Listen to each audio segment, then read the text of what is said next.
Welcome back to Iran Protests Weekly, where we round up the protest rallies of Iran's people against the mullah's regime. This week, we once again witnessed widespread protests by various sectors of the nation. In Shush, southwest Iran, the uprising workers of the Middle East Sugar Company began their strike on Saturday, November 29th, and resolutely continued into their fourth day on Tuesday, December 2nd. This strike was held to protest the disregard for their legitimate demands, including the reinstatement of fired colleagues, the formation of an independent labor council, and an end to grueling 12-hour and sometimes 18-hour shifts. تجمع نیروهای خاورمیانه در جلوی شرکت و به دنبال حق و حقوق و مطالبات خودشون.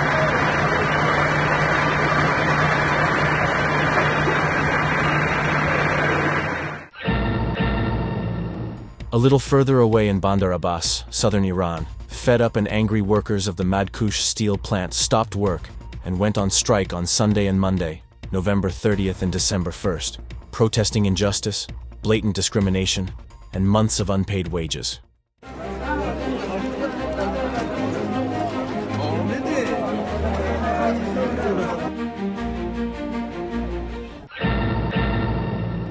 At the same time, Hormozgan province witnessed a gathering of workers, staff, and service drivers of the Isfahan shipbuilding company on Sunday, November 30th, who raised their voices in protest against months of delay in the payment of their salaries.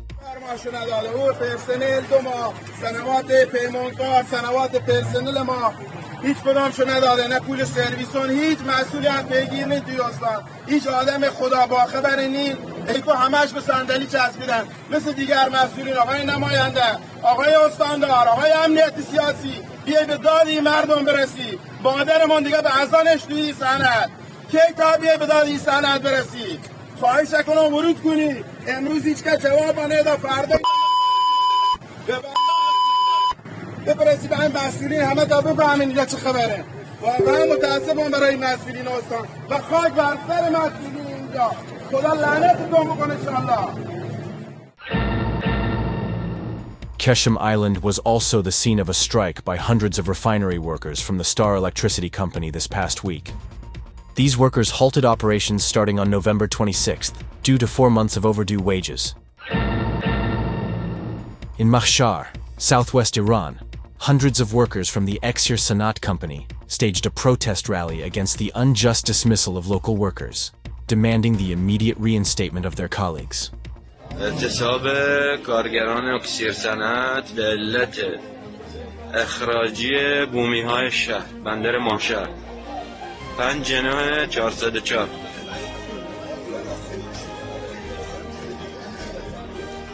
نزدیک به 700 نفر بیرون وایسادند.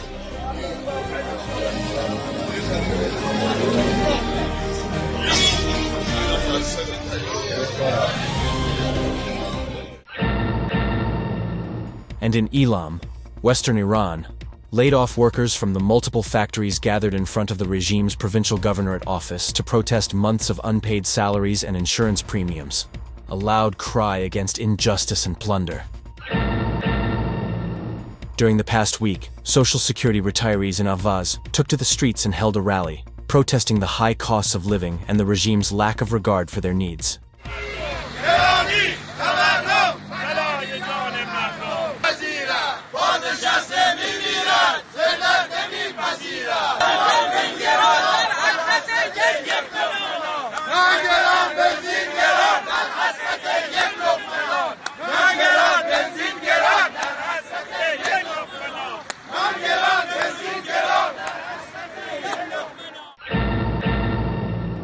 In Kermanshah, Social Security retirees also staged a gathering to protest their deplorable living conditions, chanting slogans against the regime's corruption.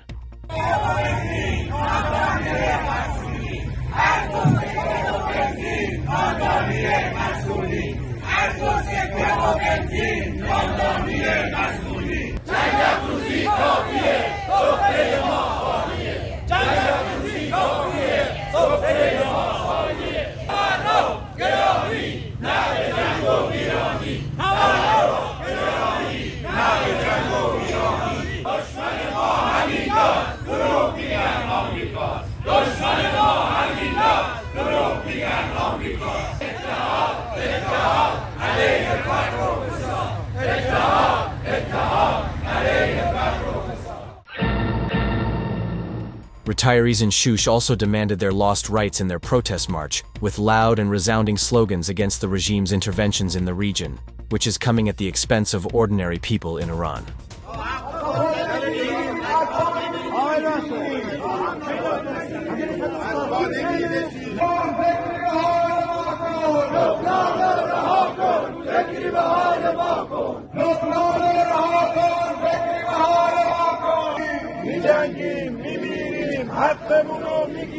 نه مجلس نه دولت نیستن به فکر ملت نه مجلس نه دولت نیستن به فکر ملت فقط کف خیابون به دست میاد حقمون فقط کف خیابون به دست میاد حقمون فقط کف خیابون به دست میاد حقمون فقط کف خیابون به دست میاد حقمون.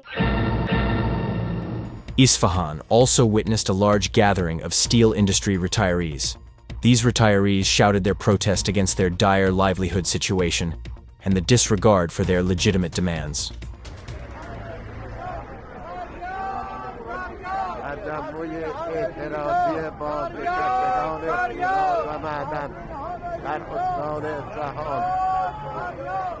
اینها کسانی هستند که بیش از 30 سال کار کردند ولی اکنون در کف خیابان برای حقوق قانونی خود هستند. آیا دادرسی هست که به فریاد اینها برسد؟ مرحبا بر شما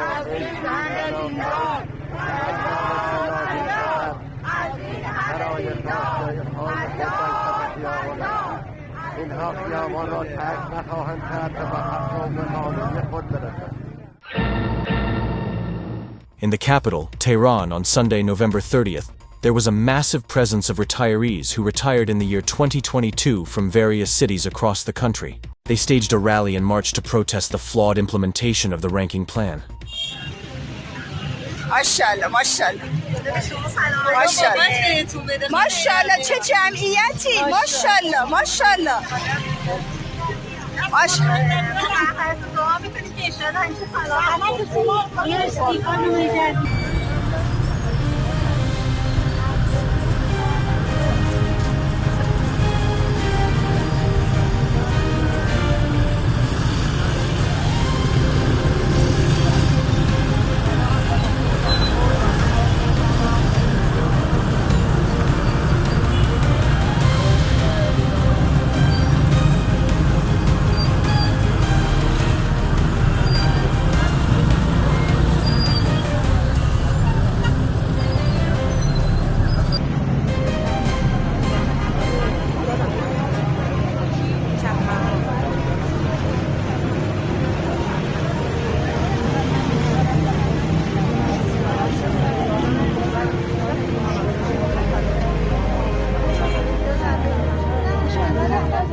Multiple cities across Iran were also scenes of protest gatherings by Social Security and telecommunications retirees last week.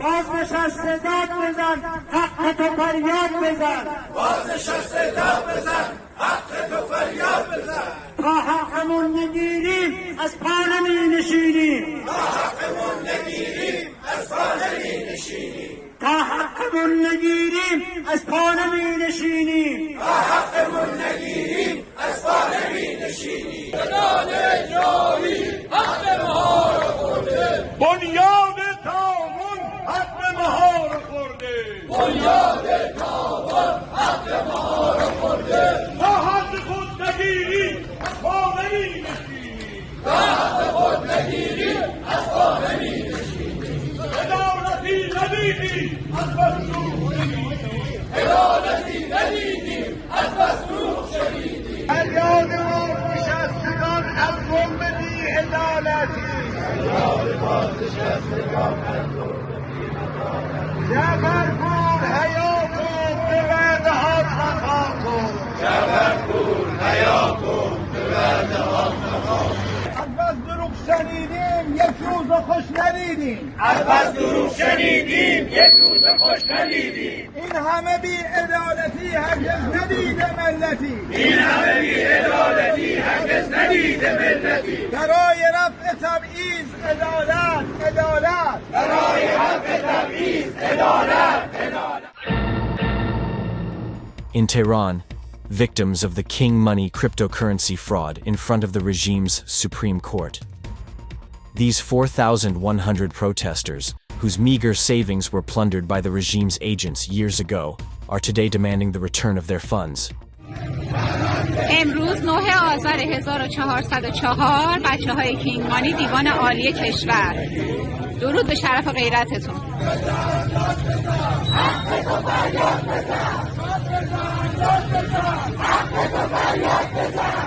بعد 4 سال 5 سال 6 سال از شروع این کلاهبرداری مردم تو بدبختی و فلاکت دارن زندگی میکنن. بس دیگه توی این 3-4 ماه آخر سال این پرونده باید تموم بشه. باید مردم پولشون رو بگیرن.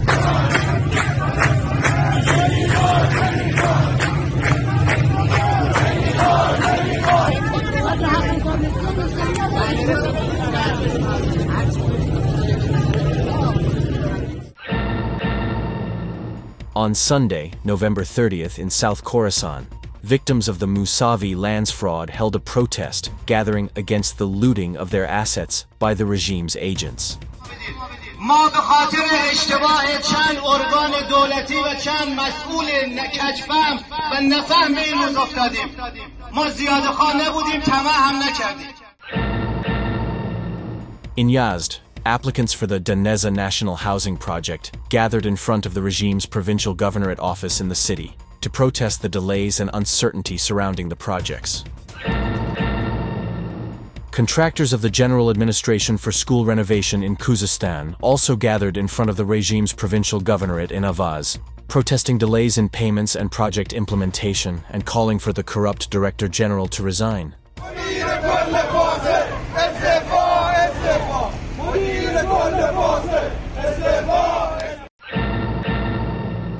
Medical staff of Ahvaz Jundishapur University of Medical Sciences also gathered in front of the regime's provincial governorate to protest their difficult living and working conditions with the slogan, "Enough with the promises, our tables are empty," a cry from the angry throats of the healthcare workers.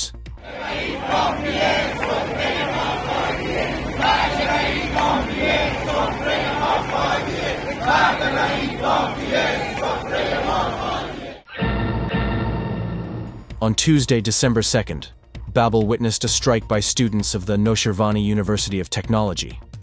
This strike was formed in protest against the very poor quality of food and the persistence of these conditions.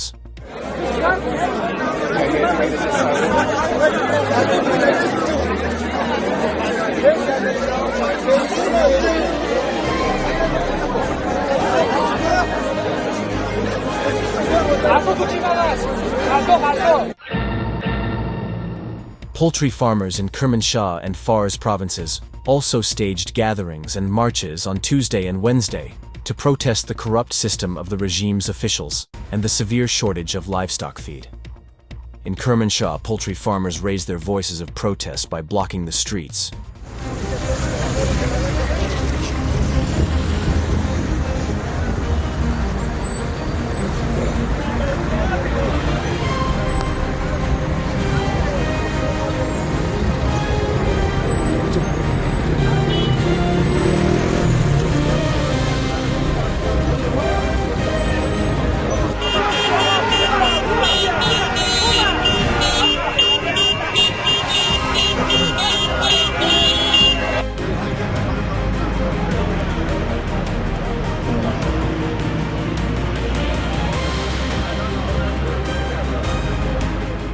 And in Fars, in a symbolic and painful act, they performed the prayer for the dead for the poultry industry, a bitter protest against the gradual death of an industry.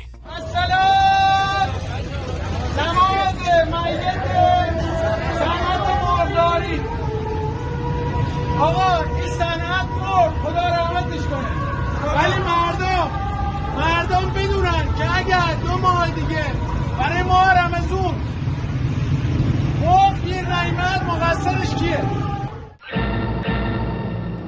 In Tehran, a group of people with disabilities gathered in front of the regime's plan and budget organization.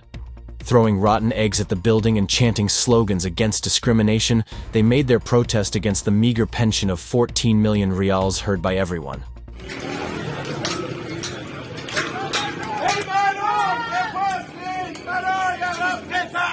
ای معلول به پاخیز برای رفع تصویر.